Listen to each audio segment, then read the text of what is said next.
Lima's original Class 33 in the CIE Supertrain livery is now over 40 years old.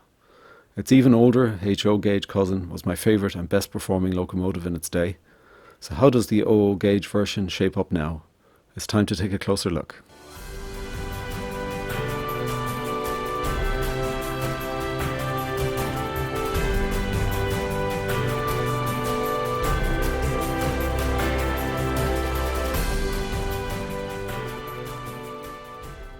Hi, thanks for joining today's review. So we're going to kick off with the unboxing phase. Now we don't have a box, so what we're going to actually do is take a look inside the locomotive to take a look back in time to what a 40-year-old locomotive looks like. We'll then do a kind of a brief close-up view. We'll follow that with a running session to see how she runs 40 years later. Then we'll do a summary followed by the scoring, and that scoring will actually be a scoring from 40 years ago and also a current scoring. And then we'll finish up with some final thoughts. Okay, let's get underway.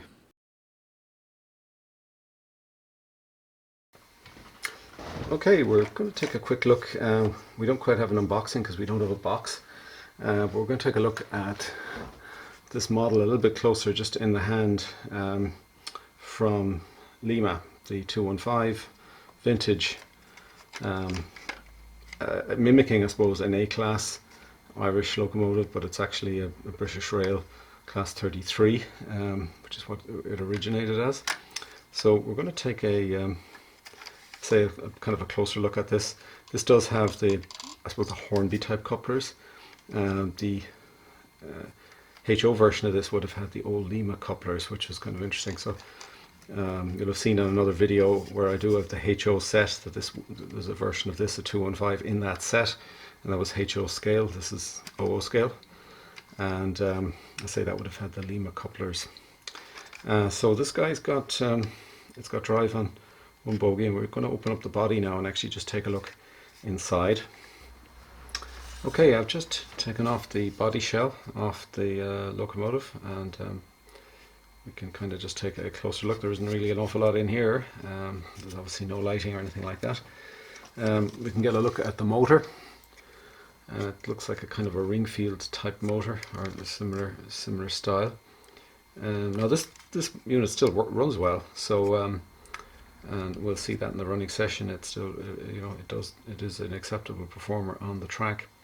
Now I think what's really strange is the electrical setup here. You'll notice that there's only one wire coming from here. Oops.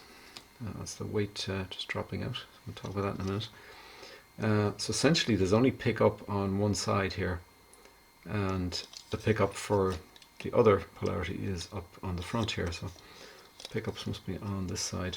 I can't see them offhand, but that is really unusual. So and it's not very good, because normally you'd have two pickups obviously from each feeding into the motor.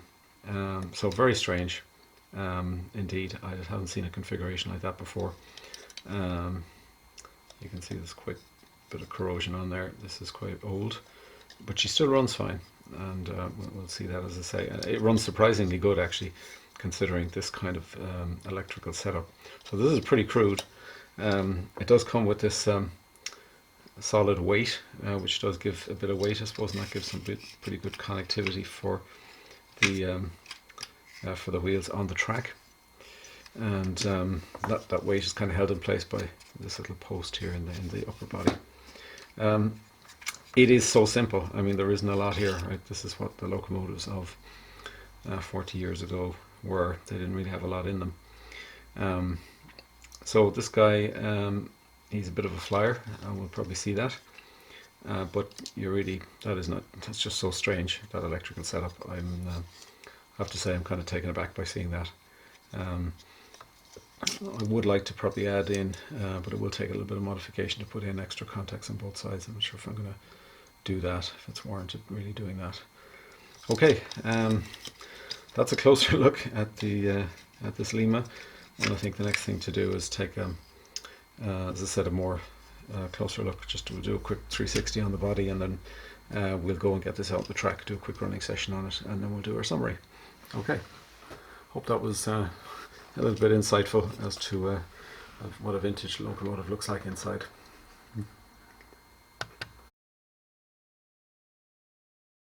So now we're going to get into a close-up view.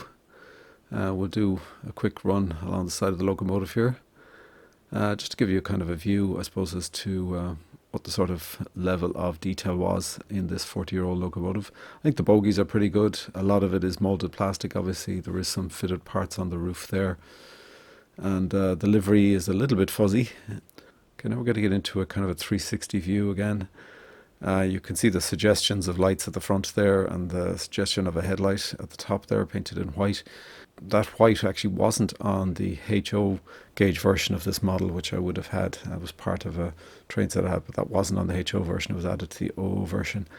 I suppose you could look at this as a pretend A-class locomotive. That's, I think, what it was intended to look like. Say it's primarily moulded detail. Even the fans and grills, they're all just moulded. There's no separate parts there. But overall, it did have the livery. It did have the resemblance to an Irish locomotive, and I suppose that's what attracted people like myself to it.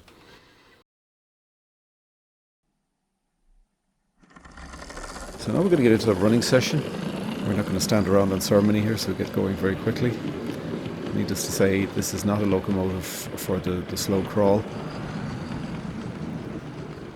She doesn't have traction tyres. I didn't really mention that earlier, so this does come without traction tyres, which does limit the pulling capability. So we're running it here with 4 Lima Mark I repaints. This is probably as much a load as you'll want to put. If you put an extra carriage onto this, you'll start to see some wheel slip, because, as I say, this is a very light locomotive.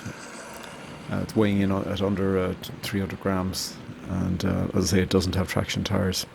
But I think it's quite acceptable with the 4-car rake here. These aren't the lightest coaches in the world, and they're probably a little bit rough, so I think this isn't bad at all in terms of performance. I mean, this is a 40-year-old locomotive, and this is the original motor running here. So I think taking that into account, this isn't at all bad. I only ran this up to about 50% speed. It's running under DC, obviously. I didn't run it up to full speed, but this, as I said, is just running under DC here. And I think it's quite acceptable. It's pretty smooth, despite the poor pickups, as we saw when we took a look on the inside. It does run pretty well. No derailment, no issues over those points and diamonds. Though obviously you just don't have any real low speed performance. That's the issue. But I think it's perfectly fine, and as a toy train, which it was when I would have got this locomotive, it was absolutely fine. So, no complaints. This thing really ran well. A little bit of a flyer, so you can run these at really high speeds, really totally non-prototypical speeds, of course. But nothing really wrong, and through the whole running session, as I said, no derailment, no stopping, etc. Now, I didn't attempt to run it at any sort of slow speed here. We're slowing down, which again isn't too bad. A little bit of a wobble, I think, when you saw it there running. You may have noticed it on some of the shots, but it's pretty good, and it is representative of, I suppose, it kind of looks like an A-class locomotive from a distance, and is running fine after 40 years. And this would have had a hard life. This would have run a lot. It would have been run a lot at speed. It's got a few little marks on the paintwork from collisions and various things. But all credit to Lima, still running 40 years later, and still very usable as a model. So well done. Not a bad running session at all. Okay, so we're going to get into the summary. So we've been looking at the Lima Class 33 locomotive number 215 in the CIE Supertrain livery. This came with a 3-pole so-called pancake motor, and that was very common at the time with most of the Lima diesels that were made at this time. It's DC only, obviously a 40-year-old locomotive would be.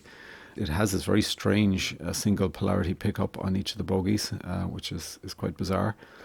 It runs on radius 1 curves, and it even runs down on the old Lima radius 1 curves, which are actually sub-radius 1 and would have come with a lot of their train sets at that time. In terms of extra features, it doesn't have any. So that really, there's nothing. This is bare bones motor in a plastic case with 2 bogies. The unboxed weight is an extremely light 251 grams, and it doesn't, as I say, have any traction tyres, so that does tend to limit you in terms of the size of rake that you'll be able to draw. If you did add a bit of weight here, you could probably pull some additional coaches without having to go down the traction tyre route. Second-hand selling price typically in the region of £70 to £120 plus, and that really depends on whether you're getting a kind of a standalone locomotive and its running condition in terms of is it still running well, and also the cosmetic condition of both the locomotive and the box if you're a collector, which would be very of interest to you. So there's still plenty of them out there. They're still pretty popular, and I suppose at a reasonable price if you're looking for a budget Irish diesel locomotive, a representative diesel locomotive. This is probably still an option, and as I said, they do pop up reasonably frequently on eBay. So looking at the scoring, so in 1980 this would have scored pretty well. I did have a number of other locomotives at the time from Hornby, a variety of them. Most of them were dogs from a performance perspective. And I just have memories of having to put my hand across the track and push them to get them going. And they were pretty intolerant, to any sort of dirty track. I also had an Airfix locomotive, which was a bit better. So I'm giving this a 4-star, and you could even argue it might have been a bit higher for 1980. It was probably the best running locomotive I certainly had at the time. I think appearance in detail for then was fine, based on the standards of the day. It was fine, and it was a representation, I guess, of an Irish locomotive. Extras and variants were a 0. This is just a very bare bones locomotive. There's really nothing else there. And then the build quality and packaging was fine. I haven't known these to have particular quality issues, and as I said, they're still running today, and you saw in the running session. And that's not atypical. These are a lot of these locomotives are around today, and they're still running on the original motors. So overall, I'm giving it a 4-star, and a very strong 4-star, and I highly recommend it. I mean, at the time, this was a very sought after and very much liked locomotive back in 1980 by modelers like myself. So when we come into 2021, it doesn't fare quite as well, and really what I'm comparing it to now is the kind of the railroad category of locomotive, for which it is pretty similar to. You could argue it still has pretty good performance. It's got the performance of a good railroad locomotive, except maybe at the very low end. Appearance is probably roughly similar as well. Now it does fall down a little bit then in terms of extras and variants, because you've no DCC option, obviously. I don't know that people have ever converted these to DCC, but you've got a little bit of work to do to make that happen. And it has absolutely no extras at all, again. So overall, I think the score does suffer a little bit more in 2021. So for people who are looking for maybe a budget Irish diesel locomotive, this is still an option. And obviously for collectors who would be looking for a more pristine version of this in a good condition box, then you're looking at the upper end of the price scale. So it kind of fits, it meets the requirements for maybe 2 categories of buyer today. So what are my final thoughts on this locomotive? I think I really loved this locomotive when I had it originally. It was a fantastic, it's my best running locomotive. I had fantastic fun with it. It was representative of what was running on the rails at the time. So I liked it from that perspective.